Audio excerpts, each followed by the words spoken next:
Shu xonadonimizni bir oy oldin 167 ming dollarga reklama qildik. Bugungi manzilimiz Chuqahramon postdan ichkariga kirganda Guliston masjiddan ko'chaning ichiga kiriladi, asosiy yo'ldan 100 metr kiriladi. Shu xonadonimiz sotilyapti. Umumiy hisobda 4 sotu 5 ta xona, hol plus oshxonasiga ega, uyimizning teg qismi podvol qilingan, mebel texnikalar kelishilgan holatda qoladi. Mahalla juda ham keng, suv, gaz, svetdan hech qanaqa muammo yo'q. Uyimizni video obzorini qilib beramiz. Videoni oxirida uyimizning narxini aytib o'tamiz. Uyimizga kirib kelish qism kirgan yil tepasi naves qilingan, bemalol mashina qo'ysanglar bo'ladi. O'ng tarafimiz zeleniy zona, tashqi sanuzel joylashgan. Tapchanli zona, mana shu tarafimiz uyimizning teg qismi podvol qilingan. To'g'ri 3 ga 9 metr uzunlikda. Uyimizga kirib kelish qism kirgan yil katta keng koridor, remontlar juda ham go'zal holatda, xonalar keng katta qilingan. Chap tarafimiz birinchi xona oshxona, katta hol qilingan, divanli zona. Bu yoq tarafimizda spanli, ota-onalar uchun mo'ljallangan yotoqxona. Bu ikkinchi spanlimiz.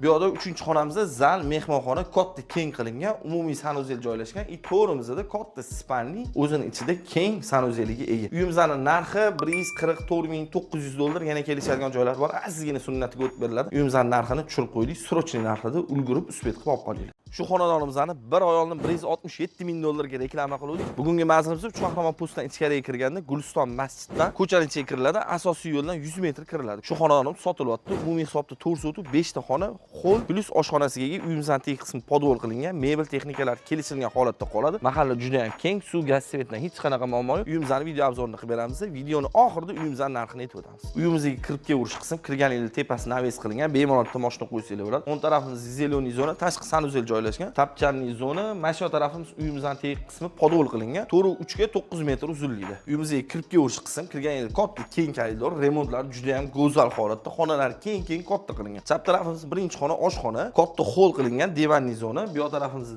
spanli, ota-onalar uchun mo'ljallangan yotoqxona. Bu ikkinchi spanlimiz. Bu yoqda uchinchi xonamizda zal, mehmonxona katta keng qilingan, umumiy sanuzel joylashgan. To'g'rimizda katta spanli, o'zining ichida keng sanuzeliga ega. Uyimizning narxi 144 dollar, yana kelishadigan joylar bor. Azizgina sunnatiga o'tib beriladi. Uyimizning narxini tushirib qo'ydik, srochniy narxida ulgurib usbet qilib olib qo'ydik.